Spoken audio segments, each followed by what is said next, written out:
The Fujifilm X-T2. It's the mythical unicorn of the camera community.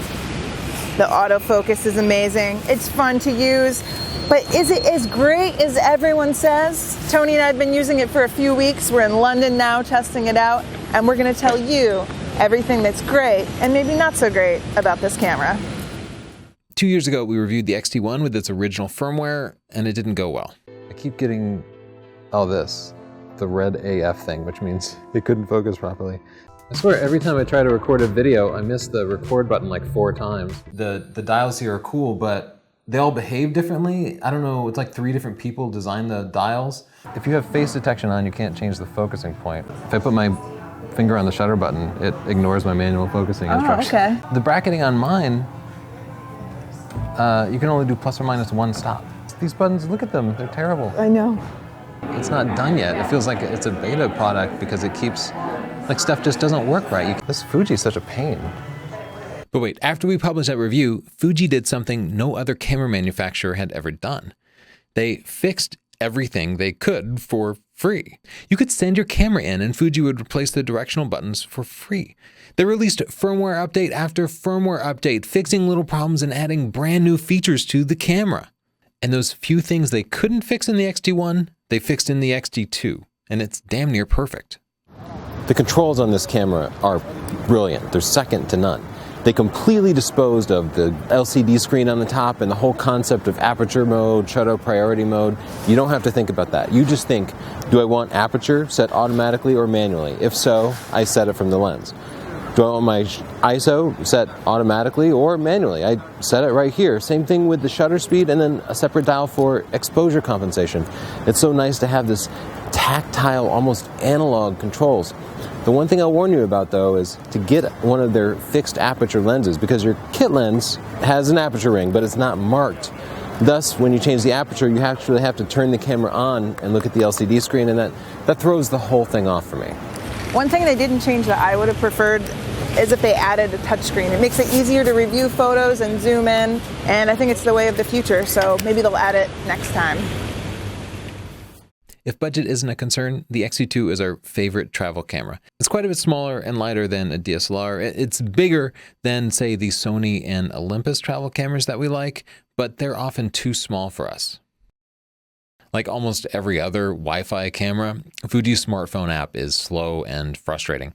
If social media is important to you, you might check out the Nikon D500 instead. Another thing Fuji didn't fix was the poor battery life. We used an average of 2 batteries a day while out traveling, and if we forgot to bring one or forgot to charge it overnight, that meant we ran out of batteries. Fuji's vertical grip adds 2 extra batteries and will solve your battery problems, but it adds a ton to the weight and makes the camera more cumbersome. With the batteries, it also will cost you about $470, so you're now looking at a camera that costs you over $2,000. For landscapes, the Fuji's electronic viewfinder meant we never had to chimp like you do on a DSLR. We found the 18 to 55 kit lens to be rather unsharp, but it's probably okay for most people. We preferred the 16 to 55 f2.8, though that lacks image stabilization, and Fuji doesn't build sensor stabilization into their cameras. That's an advantage that the Sony cameras have. As a result, the Fuji had more shots ruined with camera shake, or we had to crank up the ISO to make sure we were using a faster shutter speed, and that, of course, increases noise. RAW and JPEG image quality is on par with Nikon and Sony APS-C cameras.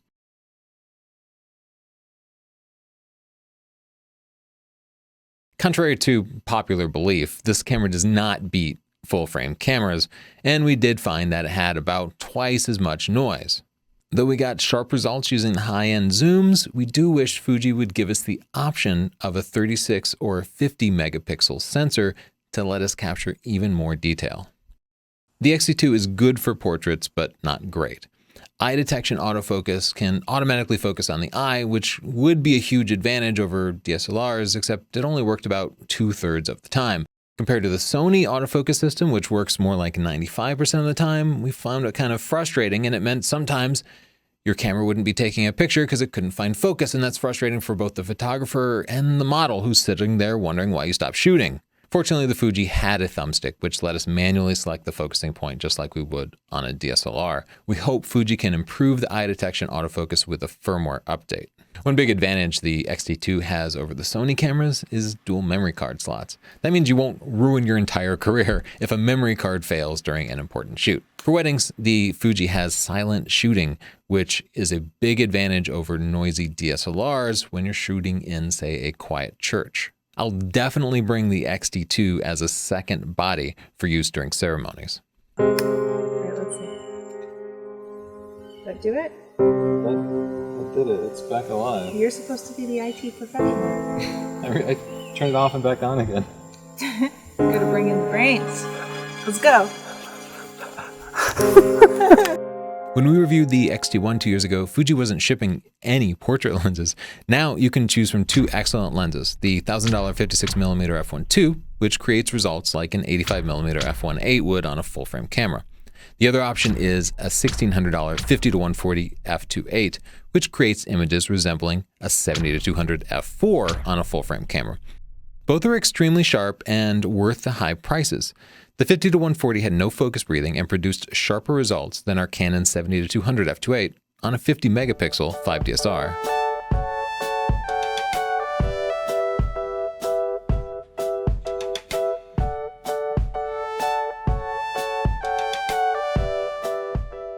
However, a full-frame Canon 6D or Nikon D610 would cost less and blur the background more, presenting a better value for working pros. Fuji's lens selection has gotten better, but it still can't keep up with the massive variety of lenses available for Canon and Nikon shooters. Especially for photographers on a budget, those brands give you a wider variety of less expensive but still high-quality options, especially in the used market. The Fuji is a very good video camera with 4K and not much crop. It actually works really, really well and the video looks fantastic, but it could be great if it had a touchscreen to help with the focusing and a headphone jack built in. If you want a headphone jack, you have to buy the vertical grip, which makes it heavier and more cumbersome, and the cost of adding two batteries to that makes it a much more expensive camera. If you're just looking for a video camera, I'd still push you towards a Panasonic GH4. But if you want a camera that does great video and great stills, the X-T2 is the best compromise there is. Now let's see how the X-T2 does tracking action. Come, Sandy, come! Cookie!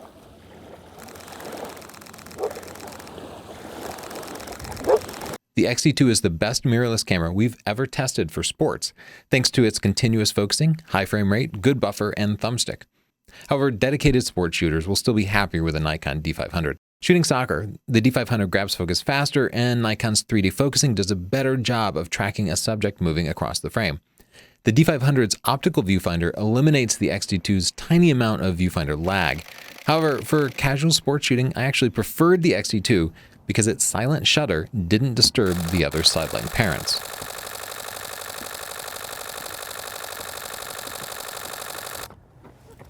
Good girl! Come get a cookie. Why haven't you figured out how this works yet? So as you can see, this camera is amazing. We're really happy with it. It's not perfection, as people had said, but it's a really well-rounded camera that's fun to use. If you want to see more videos like this, give this video a thumbs up, subscribe, maybe write a nice comment. Thanks.